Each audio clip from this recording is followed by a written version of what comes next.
La ciudad que se alimenta de recuerdos. Hoja 1. La primera vez que Martín escuchó la ciudad respirar fue debajo de la línea 5, entre Baquedano y Bellas Artes, cuando el tren se detuvo sin aviso y las luces parpadearon como párpados enfermos. Nadie gritó al principio. Eso fue lo peor. La gente siguió mirando sus celulares, como si el silencio repentino fuera una aplicación más del cansancio. Una mujer con uniforme de clínica revisaba audios de WhatsApp. Un viejo llevaba una bolsa con pan. Un niño mordía la manga de su polerón mientras su madre le decía que no pasaba nada. Pero sí pasaba. Martín sintió el primer golpe bajo sus pies. No fue un temblor. En Santiago todos saben cómo suena un temblor. Esto era distinto. Era más húmedo. Más lento. Como si algo enorme se estuviera acomodando bajo la tierra. Después vino el olor. No era olor a alcantarilla ni a humedad. Era olor a pieza cerrada durante años. A ropa vieja. A fotografías guardadas con saliva seca en las esquinas. A hospital. A colegio abandonado. A una casa donde alguien lloró tanto que las paredes aprendieron el gesto. El tren se apagó. Oscuridad total. Entonces una voz salió por los parlantes. No era la voz automática del metro. Era una voz de mujer, vieja y joven al mismo tiempo. Próxima estación, infancia. Alguien se rió nervioso. El niño dejó de morder su polerón. Martín sintió que algo se quebraba dentro de su cabeza. No un hueso. No una idea. Un recuerdo. Vio, sin querer verlo, la cocina de su casa antigua en la Florida. La mesa cubierta con plástico transparente. Su madre fumando junto a la ventana. Su padre sentado en silencio, con la camisa abierta y los ojos muertos de rabia. Tenía 9 años. Estaba escondido debajo del lavaplatos. Y había sangre en el piso. Martín cerró los ojos. Cuando los abrió, el tren ya no estaba detenido en el túnel. Las puertas estaban abiertas. Afuera había una estación que no existía en ningún mapa. El letrero, oxidado y cubierto de hongos negros, decía, Memoria Central. Nadie se movió. La voz volvió a hablar. Los pasajeros con recuerdos pendientes deben descender. Martín no quería bajar. Pero sus piernas ya estaban caminando.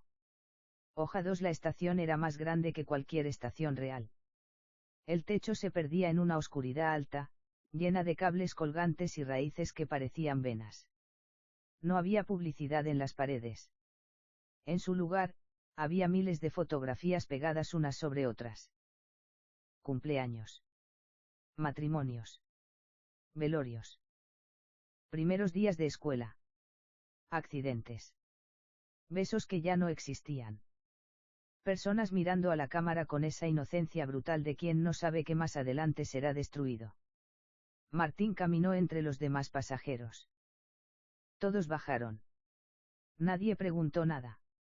Había una obediencia espantosa en el grupo, como si cada uno hubiera reconocido algo íntimo en la voz de los parlantes.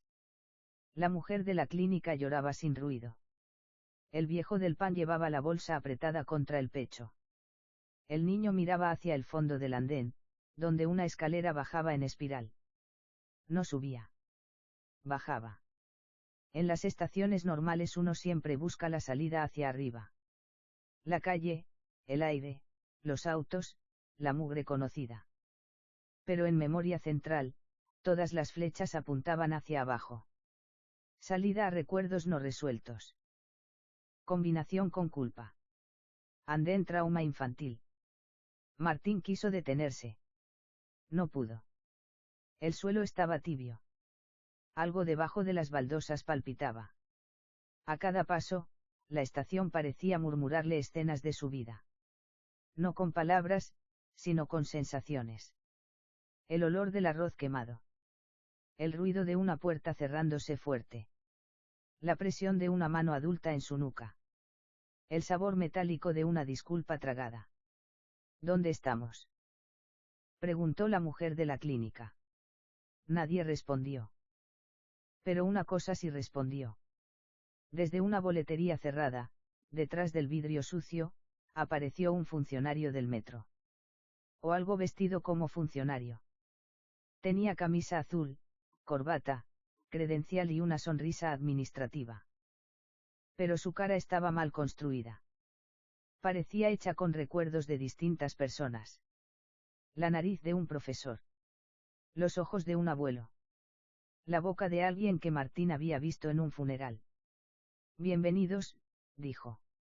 La ciudad agradece su contribución. El viejo del pan se acercó. ¿Qué ciudad? El funcionario inclinó la cabeza. La que vive debajo de la ciudad. Eso no existe. El funcionario sonrió más. Usted tampoco, don Ernesto. No, ¿cómo cree? El viejo retrocedió. ¿Cómo sabe mi nombre? ¿Por qué lo entregó cuando olvidó a su hija? El viejo soltó la bolsa de pan. Dentro no había pan. Había dientes. Hoja 3. La gente empezó a gritar cuando la bolsa cayó al suelo. Los dientes se desparramaron por las baldosas como maíz blanco. Algunos todavía tenían encías pegadas. El viejo se llevó las manos a la boca, pero sus dientes estaban ahí. Todos. Temblando en su mandíbula. No son míos, dijo. No son míos. El funcionario de la boletería abrió una pequeña ventanilla. Nada aquí es suyo por completo. Todo recuerdo se comparte con la ciudad. Martín retrocedió hasta chocar con una pared de fotografías. Una imagen se despegó y cayó sobre su hombro. La tomó por reflejo. Era él. Tenía 9 años. Estaba debajo del lavaplatos. La foto había sido tomada desde el suelo, como si alguien hubiera estado acostado frente a él, observándolo esconderse. Martín rompió la foto. La estación gimió. No fue un ruido fuerte. Fue peor, un lamento estructural, como si las vigas sufrieran. Las luces parpadearon. Las raíces del techo se movieron. El funcionario dejó de sonreír. No rompa lo que todavía lo sostiene. Martín sintió miedo, pero también rabia. ¿Qué es este lugar? Un archivo. ¿De qué? De todo lo que Santiago no soportó recordar. La mujer de la clínica cayó de rodillas. Empezó a vomitar agua negra. Entre el agua salieron pequeñas pulseras de hospital, todas con nombres distintos. El niño lloró. Su madre intentó taparle los ojos. Pero ya era tarde. Al fondo de la estación, la escalera en espiral comenzó a moverse sola. Giraba hacia abajo lentamente, llamándolos. El funcionario salió de la boletería. Al hacerlo, su cuerpo mostró la mentira completa, de la cintura hacia abajo no tenía piernas, sino un manojo de cables, huesos finos y raíces húmedas que se arrastraban por el suelo. Deben continuar, dijo. La ciudad tiene hambre, pero no es injusta. Solo toma lo que ustedes abandonaron primero. Yo no abandoné nada, dijo Martín. El funcionario lo miró con pena. Usted abandonó una noche completa. Entonces Martín recordó algo que llevaba 30 años evitando. No fue su padre el que dejó sangre en la cocina. Fue él. Hoja 4. Martín bajó la escalera sin decidirlo. Cada vuelta lo alejaba del andén y lo acercaba a un ruido imposible, miles de voces hablando al mismo tiempo desde habitaciones diferentes. Algunas reían. Otras pedían perdón. Otras repetían nombres, fechas, direcciones, números de teléfono que ya no existían. Las paredes de la escalera estaban hechas de puertas. Puertas de casas. Puertas de baños. Puertas de hospitales. Puertas de dormitorios infantiles. Puertas de salas de interrogatorio. Cada una tenía una placa metálica con una palabra. Vergüenza. Primer golpe. Madre. Mentira. Lo que no dijiste. El viejo Ernesto caminaba delante de él. Ya no llevaba la bolsa. Murmuraba un nombre. Clara, Clara, Clara. La mujer de la clínica se llamaba Paula, aunque nadie se lo había preguntado. Lo supieron porque las paredes empezaron a repetirlo cada vez que ella respiraba. Paula dejó a un paciente morir. Cállense, susurró ella. Paula cambió la dosis. Cállense.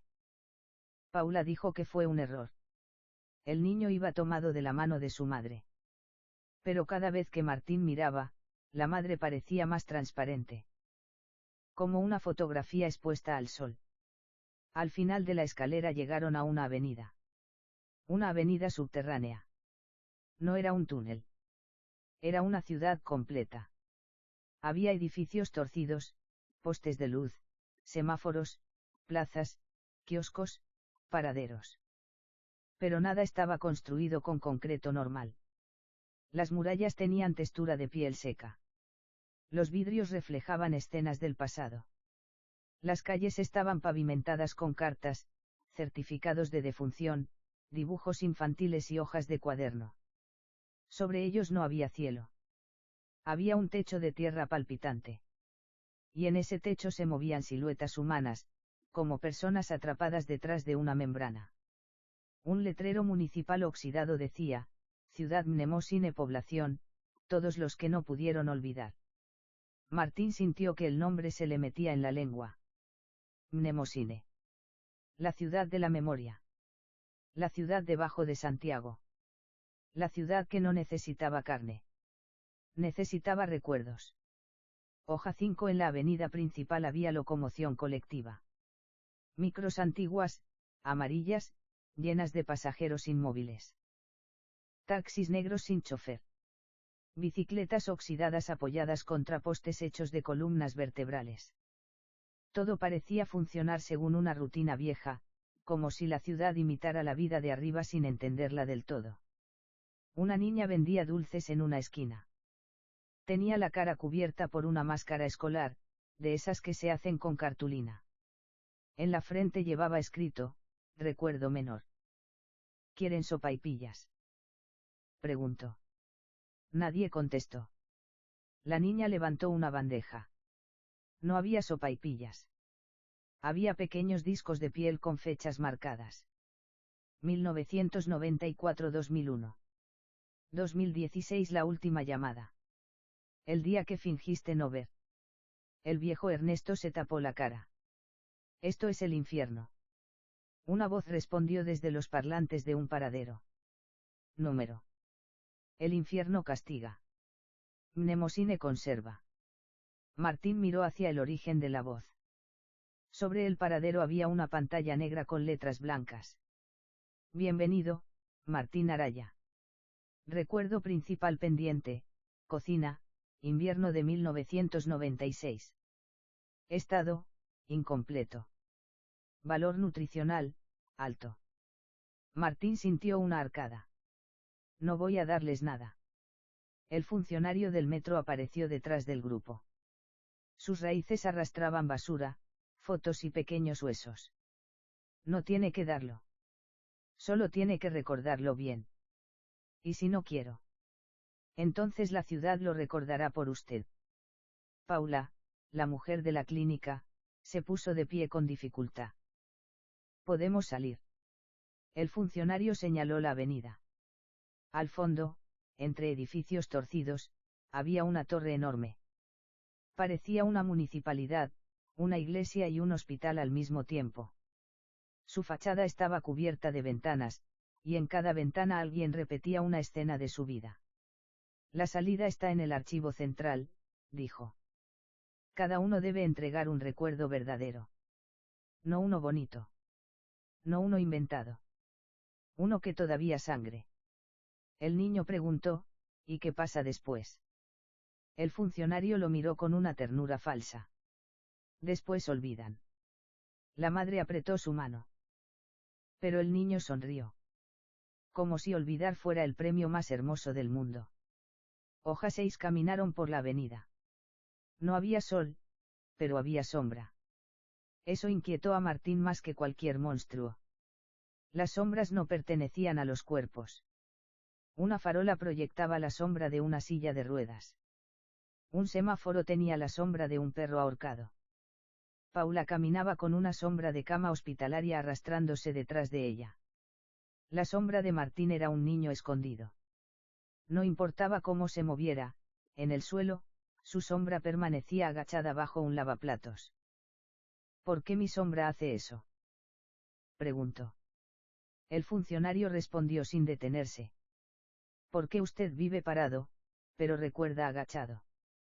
Martín quiso insultarlo, pero algo en la frase le rompió la boca por dentro. Pasaron frente a un colegio. El portón estaba abierto. Dentro, cientos de alumnos escribían en pupitres vacíos. No tenían rostro. Solo orejas enormes, abiertas como flores. En la pizarra se leía, lección del día, todo niño aprende primero el sonido del miedo. Martín escuchó entonces la voz de su padre. No venía de un recuerdo claro, sino de todas partes. Sal de ahí, Martín. La calle se inclinó. Las fachadas se estiraron. El viejo Ernesto gritó porque una micro se detuvo junto a él y las puertas se abrieron. Adentro había una mujer joven con un vestido verde. Tenía los ojos llenos de tierra. Papá, dijo ella. Ernesto cayó de rodillas. Clara. La mujer bajó de la micro. Al pisar la calle, su cuerpo dejó caer agua, barro y cabellos pegados al vestido. Me esperaste 3 horas en la plaza, dijo. Después te fuiste. No sabía que venías. Sí sabías. Tu madre dijo que no querías verme. Y tú le creíste porque era más fácil. Ernesto lloró con la boca abierta, como un animal viejo. La ciudad empezó a iluminarse. Las ventanas de los edificios se encendieron una por una. El funcionario miró a Martín. Cuando un recuerdo se abre, todos comemos. Hoja 7 Clara abrazó a Ernesto. Pero no fue un abrazo humano. Su cuerpo se abrió en capas, como papel mojado. De su pecho salieron cartas sin enviar, dibujos de niña, fotografías quemadas, entradas de cine, boletines de colegio, una ecografía amarillenta. Todo giró alrededor del viejo. Yo pensé que no me necesitabas, dijo Ernesto. No, respondió Clara. Pensaste que tu vergüenza era más importante que mi infancia. La ciudad bebió esa frase. Martín lo sintió en el aire. Las paredes respiraron hondo. Los semáforos cambiaron a rojo. Las raíces del techo se hincharon con un líquido luminoso. Ernesto empezó a hacerse más liviano. No físicamente.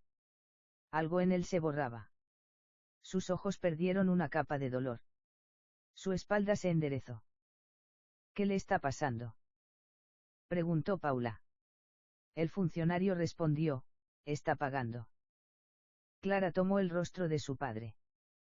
Cuando salgas, no recordarás mi voz. No, dijo Ernesto. Por favor, no. Pero tampoco recordarás el día en que elegiste no buscarme. La hija muerta besó su frente. Ernesto sonrió como un niño. Y luego Clara se deshizo en polvo de foto vieja. La ciudad abrió una puerta en la calle. Del otro lado se veía una estación de metro normal. Luces blancas. Gente esperando. Un vendedor ambulante ofreciendo parches curita. Ernesto caminó hacia la puerta. Antes de cruzar, miró a Martín y a Paula. ¿Quiénes son ustedes? Nadie respondió. El viejo salió. La puerta se cerró. En el suelo quedó la bolsa de pan. Ahora sí tenía pan adentro. Martín sintió una envidia feroz. Ernesto había perdido algo, pero también se había liberado. ¿Ese es el trato?, preguntó. Nos arrancan un recuerdo y nos dejan salir. No arrancamos, dijo el funcionario. Ustedes ya vienen rotos. Nosotros solo recogemos las partes que se caen. Paula miró hacia el archivo central, cada vez más cerca. ¿Y si el recuerdo sostiene algo importante? El funcionario sonrió. Entonces saldrán con un agujero. Hoja 8 El barrio cambió mientras caminaban. La avenida se volvió pasaje. El pasaje se volvió población. La población se volvió una copia deformada de la Florida en los 90. Casas pareadas, rejas bajas, perros ladrando detrás de portones, bicicletas tiradas en patios con baldosas quebradas. Pero todo estaba húmedo, como si la ciudad hubiera sido construida dentro de una boca. Martín reconoció su calle. No exactamente. Una versión torcida. Las casas estaban en el orden equivocado. La esquina donde compraba pan estaba frente a su colegio. La cancha de tierra aparecía pegada a la casa de su abuela. Pero el aire era el mismo. Ese aire de invierno, humo de leña y miedo familiar. Esta es mi calle, dijo. El funcionario asintió. Una de ellas. Yo no quiero entrar. Nadie quiere entrar a la casa donde todavía vive. Paula le puso una mano en el hombro. Quizás es mejor terminar con esto. Martín la miró con rabia. Tú no sabes nada. Sé lo suficiente. Este lugar no inventa. Usa. El niño seguía caminando con su madre transparente. A veces le hablaba, pero ella no contestaba. Solo sonreía con una tristeza automática. El grupo se detuvo frente a una casa blanca con reja verde. La casa de Martín. La verdadera había sido demolida hacía años. Ahora había un edificio feo en ese terreno. Pero allí estaba, perfecta en su imperfección, el número oxidado, el limonero seco, la cortina café en la ventana de la cocina. Desde adentro se escuchó un golpe. Luego otro. Después una voz masculina: sal de ahí, Martín. El niño sombra en el suelo se encogió. Martín empezó a temblar. Yo no maté a nadie, dijo, aunque nadie lo había acusado. El funcionario abrió la reja. Eso todavía no lo sabemos. Yo era un niño. La ciudad no juzga edades. Solo guarda consecuencias. La puerta de la casa se abrió sola. El olor salió primero. Arroz quemado. Cigarro. Sangre. Hoja 9. La cocina era más chica de lo que Martín recordaba. Eso siempre pasa con los lugares de la infancia, uno crece, pero el miedo no. El miedo conserva las proporciones originales. Por eso la cocina parecía pequeña y gigante al mismo tiempo. La mesa estaba cubierta con plástico transparente. Había un plato roto en el suelo. Una radio sonaba en volumen bajo, transmitiendo una canción antigua deformada por interferencia. Su madre estaba junto a la ventana. Joven. Delgada. Fumando con una mano temblorosa. Su padre estaba sentado en una silla, con la camisa abierta. Tenía una mancha oscura en el abdomen. Respiraba con dificultad. Y debajo del lavaplatos estaba Martín niño. 9 años. Ojos abiertos. Rodillas contra el pecho. Un cuchillo de cocina en la mano. Martín adulto retrocedió. Número. La madre miró hacia él, como si pudiera verlo. Siempre dijiste que no te acordabas. Mamá. Ella soltó el humo lentamente. Mentira. Te acordabas a pedazos. Y con los pedazos hiciste una versión donde eras inocente. El padre tosió. Sangre negra cayó sobre la mesa. Yo lo estaba golpeando a él, dijo el padre. Eso es verdad. Martín apretó los dientes. Sí. Y a ella también. Sí. Pero esa noche yo no tenía el cuchillo. Martín niño, debajo del lavaplatos, empezó a llorar sin sonido. Paula observaba desde la puerta. El funcionario permanecía detrás, quieto como un sacerdote de oficina pública. La madre apagó el cigarro en el lavaplatos. Tu padre iba a irse. Martín adulto negó con la cabeza. Número, sí. Él nos iba a matar. No esa noche. La cocina se deformó. Las paredes se llenaron de manchas. Cada mancha mostró una versión distinta del recuerdo. En una, el padre levantaba una botella; en otra, la madre gritaba; en otra, Martín niño corría; en otra, el cuchillo caía al suelo. No, repitió Martín. Yo lo hice para defenderte. La madre lo miró con una pena insoportable. Lo hiciste porque querías que se acabara. La frase cayó como una sentencia. Y la ciudad abrió la boca. Hoja 10. El recuerdo completo apareció. No como una película. Como una habitación que lo obligaba a estar en todas partes. Martín era el niño debajo del lavaplatos. Era la madre junto a la ventana. Era el padre sangrando en la silla. Era el cuchillo. Era la cocina. Era el arroz quemado. Era la respiración cortada. Era la frase que nunca quiso aceptar. Su padre había llegado borracho, sí. Había gritado, sí. Había empujado a su madre contra la mesa, sí. Pero después se había sentado. Había llorado. Había dicho que se iba de la casa. Que al otro día buscaría sus cosas. La madre no le creyó. Martín tampoco. Porque cuando uno vive con miedo, la calma parece una trampa. El niño salió de debajo del lavaplatos con el cuchillo en la mano. Su padre lo vio. No alcanzó a levantarse. No alcanzó a pegarle. No alcanzó a pedir perdón. El niño enterró el cuchillo en su abdomen. Una vez. Solo una. El padre no murió ahí. Murió después, camino al hospital, porque la madre esperó demasiado antes de llamar. Esperó mirando a su hijo. Esperó entendiendo que si decía la verdad, el niño quedaría marcado para siempre. Entonces inventó otra historia. Dijo que el padre había intentado atacarlos.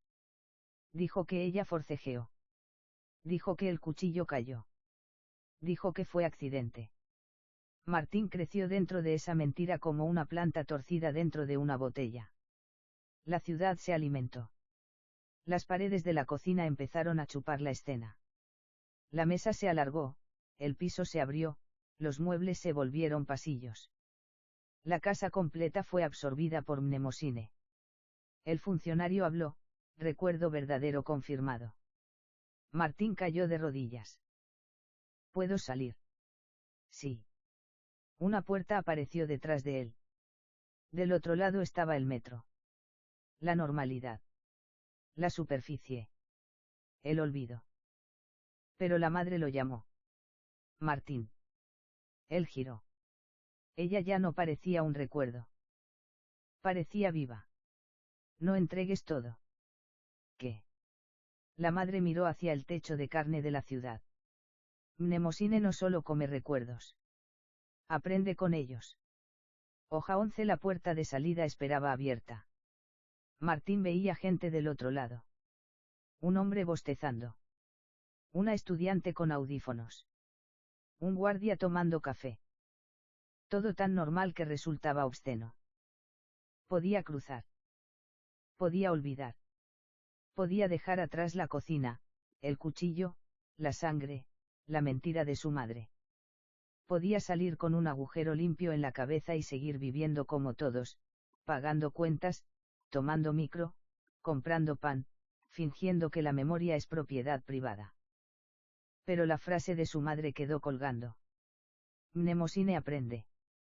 Martín miró al funcionario. ¿Qué significa eso? El funcionario ya no sonreía. Los recuerdos son materiales de construcción. Nada más. Mentira. Paula se acercó. ¿Qué aprendió de tu recuerdo? La cocina tembló. El techo de la casa se abrió y mostró la ciudad entera desde abajo, avenidas hechas de traumas, edificios levantados con vergüenza, plazas regadas con llanto antiguo. Todo conectado por raíces. Y en el centro, el archivo central. La torre respiraba. No como edificio. Como un órgano. Martín entendió algo horrible, la ciudad no era un lugar. Era una criatura que imitaba una ciudad porque había comido millones de vidas urbanas. Había aprendido calles porque la gente recuerda calles. Había aprendido casas porque la gente sufre en casas. Había aprendido estaciones porque todos huyen no vuelven por alguna parte. ¿Qué quiere? preguntó Martín. El funcionario tardó en responder. Subir. El silencio posterior fue peor que la respuesta. Paula palideció. Subir a Santiago. Santiago ya está encima, dijo el funcionario. Solo falta que recuerde hacia abajo. El niño, que hasta entonces había permanecido callado, soltó la mano de su madre transparente. Mi mamá no es mi mamá, dijo. Todos lo miraron. La mujer transparente sonrió. Su rostro se desarmó como papel mojado. Debajo no había cara. Había una entrada de túnel. La ciudad había caminado con ellos todo el tiempo. Hoja 12. El niño se llamaba Tomás.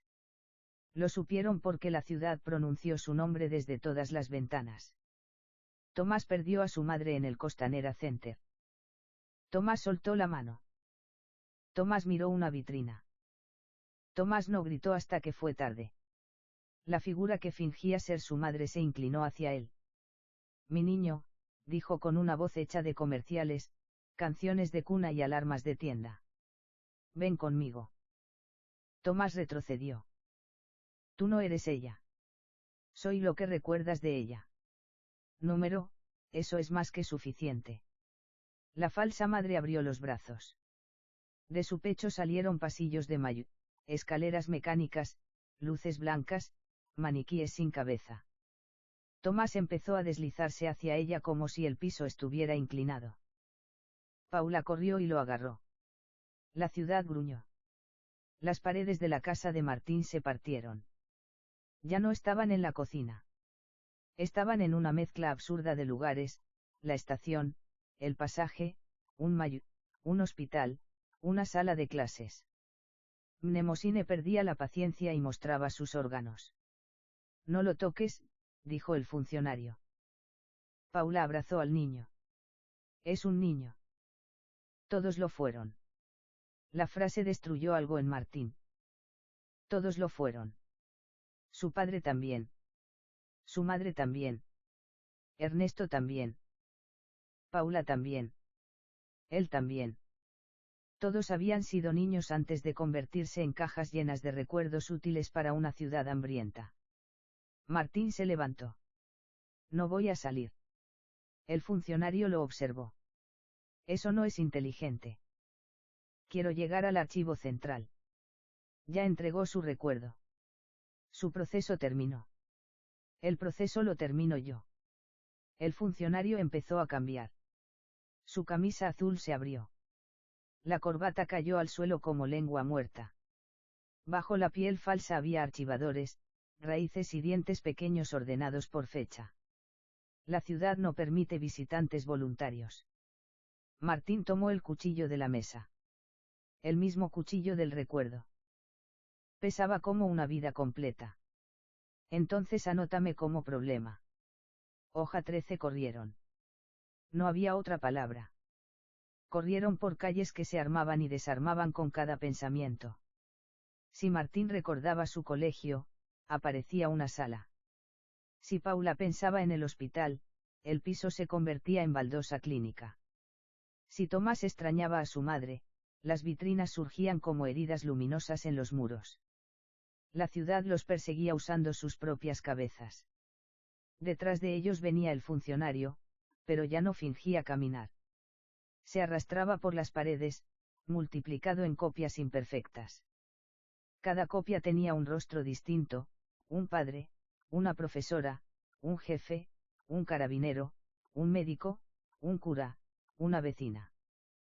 Todos decían lo mismo: recuerde bien. Recuerde completo. Recuerde para nosotros.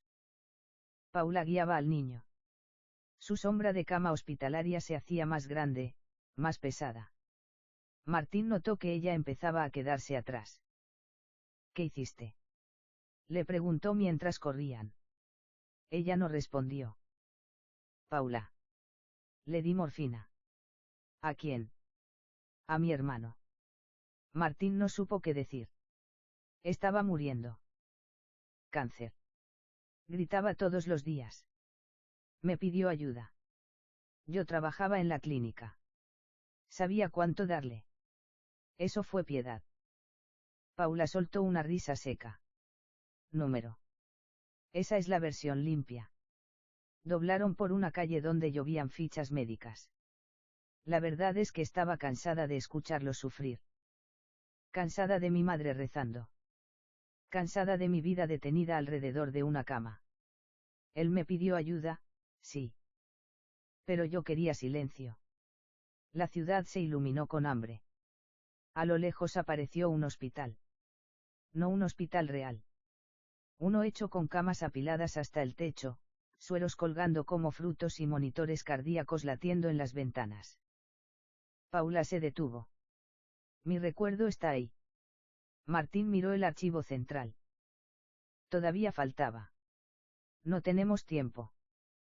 Paula le pasó la mano de Tomás. Tú no. Antes de que Martín pudiera detenerla, Paula caminó hacia el hospital. Las puertas se abrieron como una boca blanca. Hoja 14. El hospital tragó a Paula sin violencia. Eso lo hizo más terrible. A veces el horror no necesita garras. Basta con que una puerta se abra exactamente para ti. Desde la entrada, Martín vio la escena. Una habitación clínica. Luz fría. Un hombre consumido en una cama. Paula más joven, con uniforme, sosteniendo una jeringa. Una madre dormida en una silla.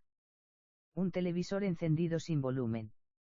El hermano de Paula apenas podía mover los labios. Ayúdame, decía. Paula lloraba. No puedo. Sí puedes. El recuerdo se repitió varias veces, con pequeñas diferencias. En una versión, Paula actuaba por amor. En otra, por cansancio. En otra, por rabia. En otra, por misericordia. En otra, por egoísmo. La ciudad no elegía una. Las quería todas. Paula miró hacia Martín desde dentro del recuerdo. Lleva al niño arriba. Paula, sal de ahí. Alguien tiene que pagar el peaje. El funcionario llegó arrastrándose por el techo del hospital. Excelente aporte, dijo. Recuerdo moralmente ambiguo. Alto valor. Paula levantó la jeringa. Pero esta vez no la enterró en el suero de su hermano. Se la clavó al funcionario en el cuello. La criatura chilló. No de dolor físico. De desorden. El hospital entero se volvió loco. Las camas se abrieron. Los monitores marcaron recuerdos en vez de pulsos. Las luces parpadearon mostrando miles de muertes pequeñas, enfermos olvidados, diagnósticos no dichos, visitas que nunca llegaron, manos soltadas antes del último respiro. Corre, gritó Paula. Martín tomó a Tomás y corrió. Detrás, el hospital empezó a plegarse sobre ella. La última imagen de Paula fue extraña, no parecía feliz, pero sí completa. Como si por primera vez aceptara que una persona puede amar y fallar al mismo tiempo. La ciudad devoró su recuerdo. Pero el funcionario quedó herido. Y por primera vez, Mnemosines sangró. Hoja 15. La sangre de la ciudad era azul oscuro. Corría por las calles como aceite vivo. Donde caía, los recuerdos se mezclaban sin control.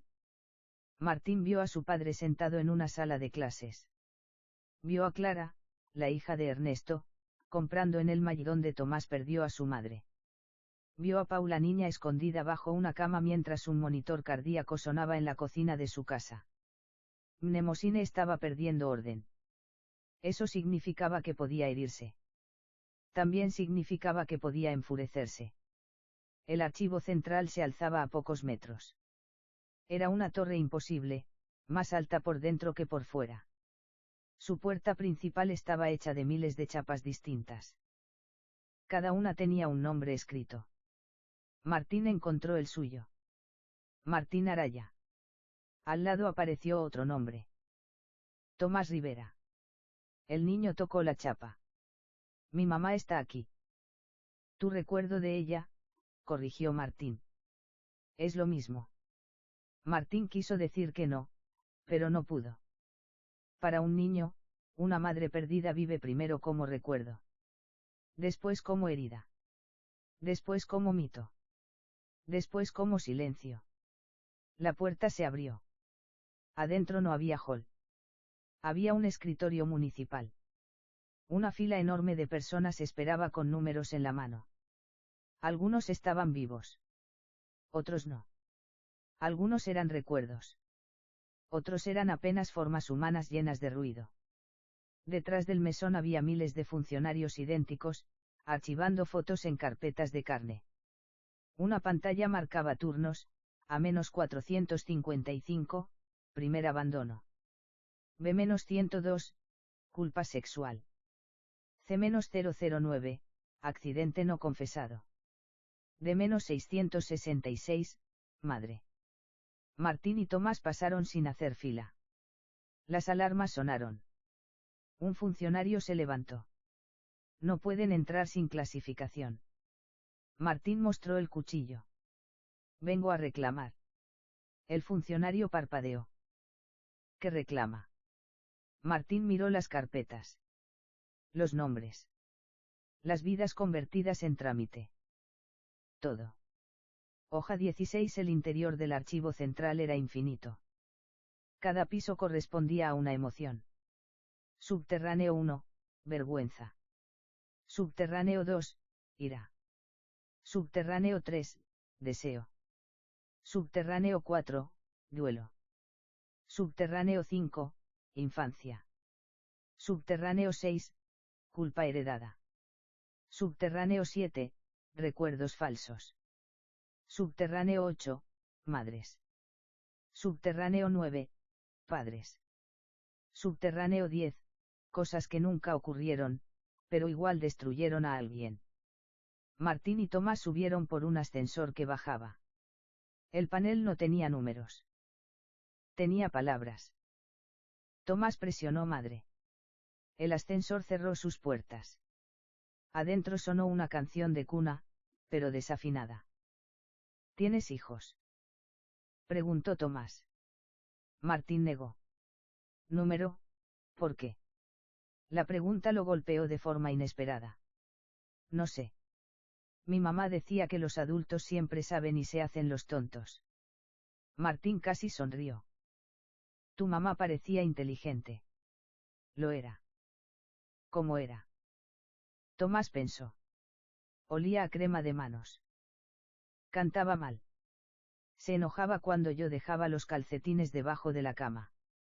Siempre decía que iba a descansar el domingo, pero nunca descansaba.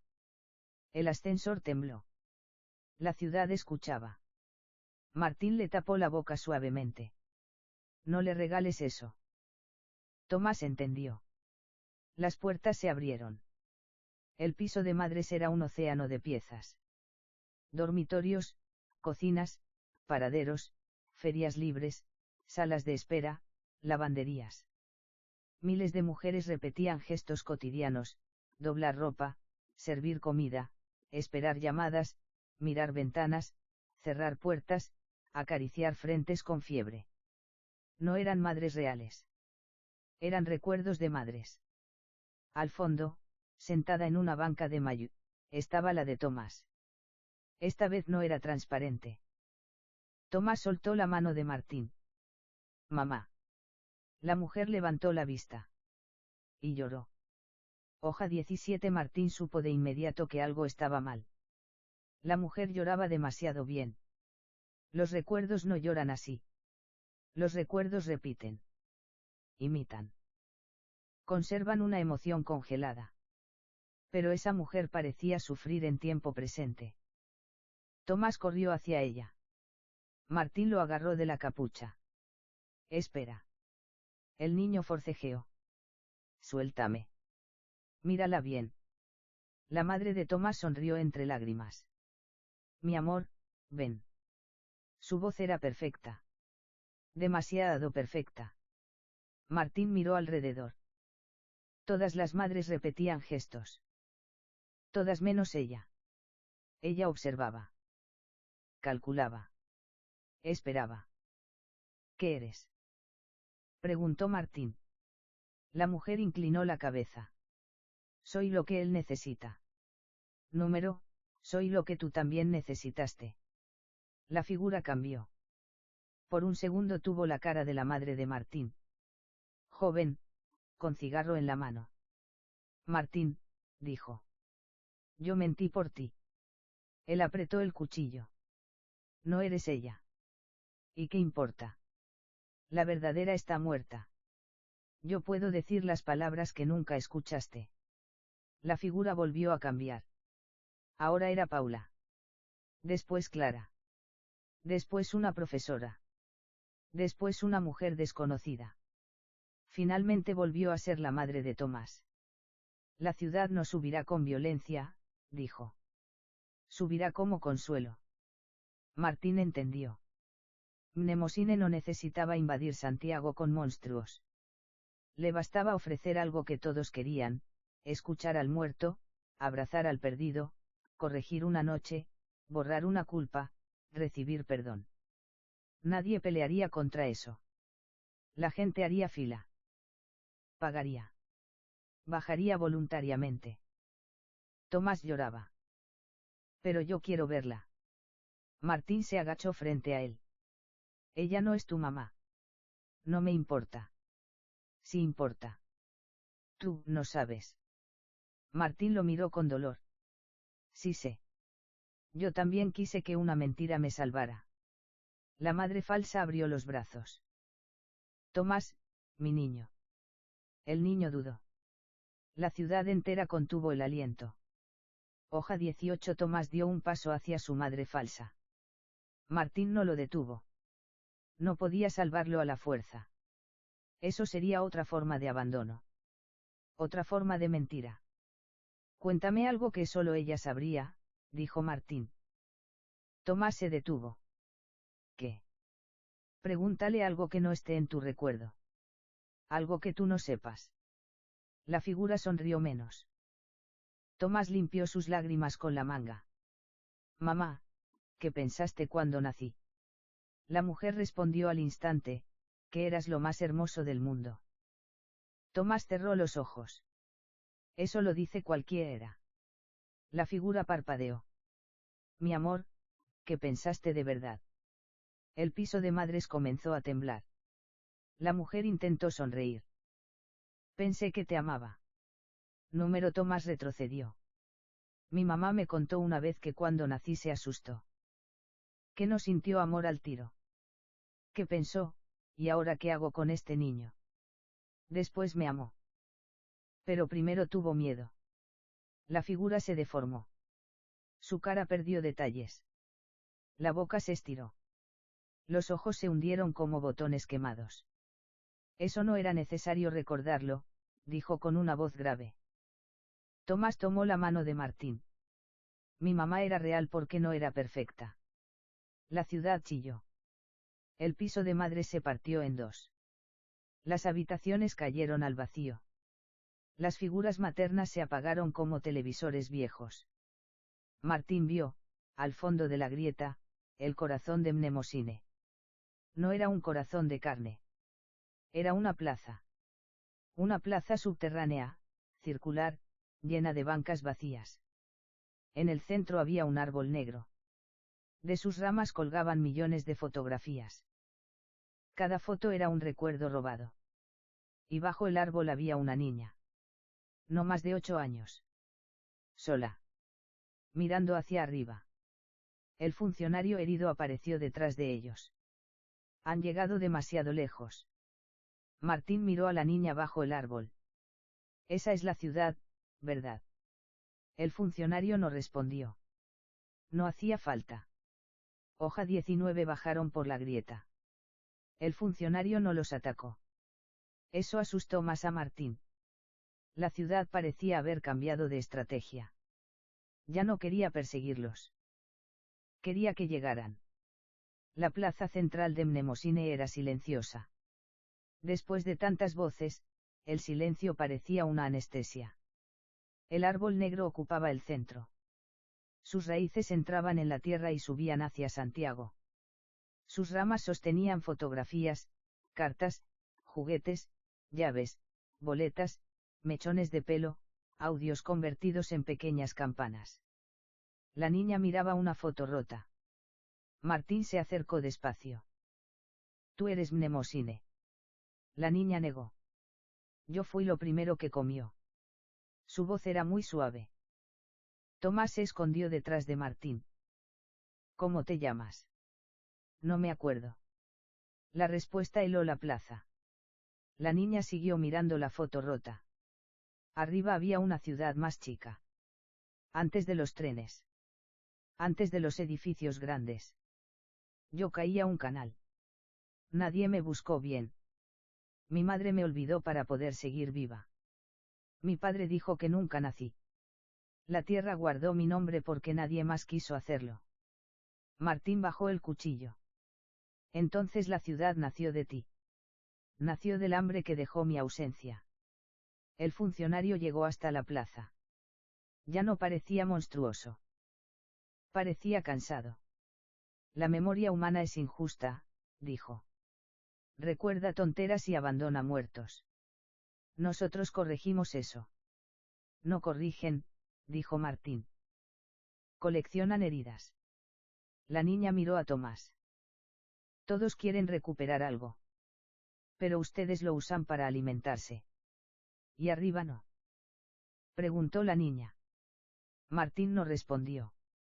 La niña tenía razón de una forma horrible. Arriba también se alimentaban de recuerdos. Familias, iglesias, gobiernos, libros, noticias, cementerios, tribunales.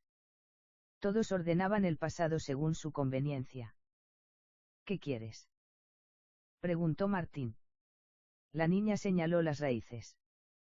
Que Santiago recuerde todo al mismo tiempo. Tomás susurró, eso mataría a la gente.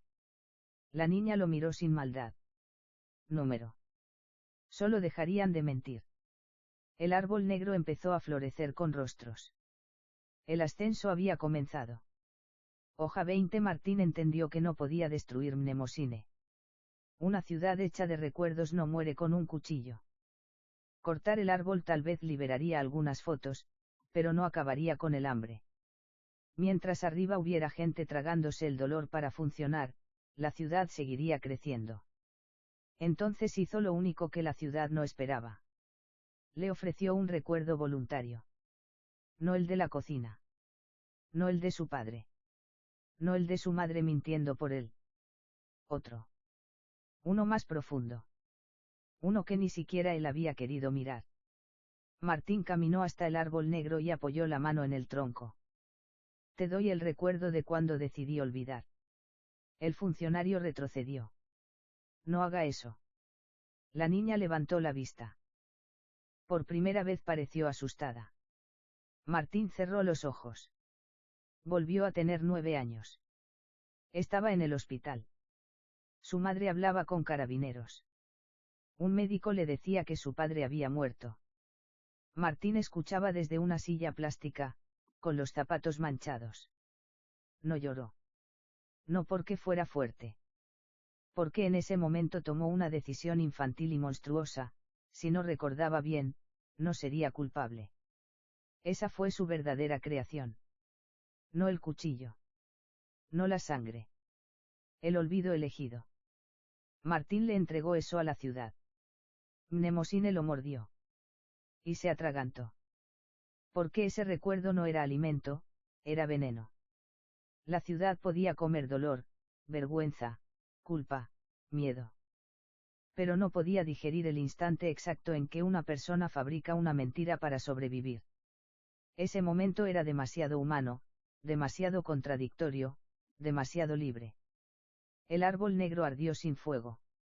Las fotografías comenzaron a caer como lluvia. Tomás vio una imagen de su madre real y la tomó entre las manos. No habló con ella. No la abrazó. Solo la guardó. La niña bajo el árbol empezó a recordar su nombre. Primero una letra. Después otra. Pero antes de decirlo completo, la plaza se abrió. Martín empujó a Tomás hacia una escalera iluminada. Sube. ¿Y tú? Martín miró hacia la ciudad que se derrumbaba y reconstruía al mismo tiempo. Yo tengo que recordar completo. Tomás quiso decir algo, pero la escalera lo tragó hacia arriba. Cuando despertó, estaba en la estación Bellas Artes. Había gente, ruido, vendedores, guardias. El tren seguía detenido, como si solo hubieran pasado segundos. En su mano tenía una fotografía. Su madre en el mayo. Por detrás, escrito con letra temblorosa, había un mensaje: no todo lo perdido quiere volver. A veces solo quiere ser recordado sin mentira. Tomás buscó a Martín. No estaba. Abajo, muy abajo, bajo las líneas del metro, bajo las napas, bajo los túneles olvidados, Martín caminaba por una avenida nueva. La ciudad ya no tenía tanta hambre. Pero seguía viva. Las paredes todavía respiraban. Las ventanas todavía mostraban escenas. Y en algún lugar, una voz de mujer anunció por parlantes oxidados: próxima estación, ¿verdad? Martín siguió caminando. Porque ahora sabía algo peor que la culpa. Sabía que recordar completo no salva. Solo impide que la mentira construya ciudades bajo tus pies. Fin.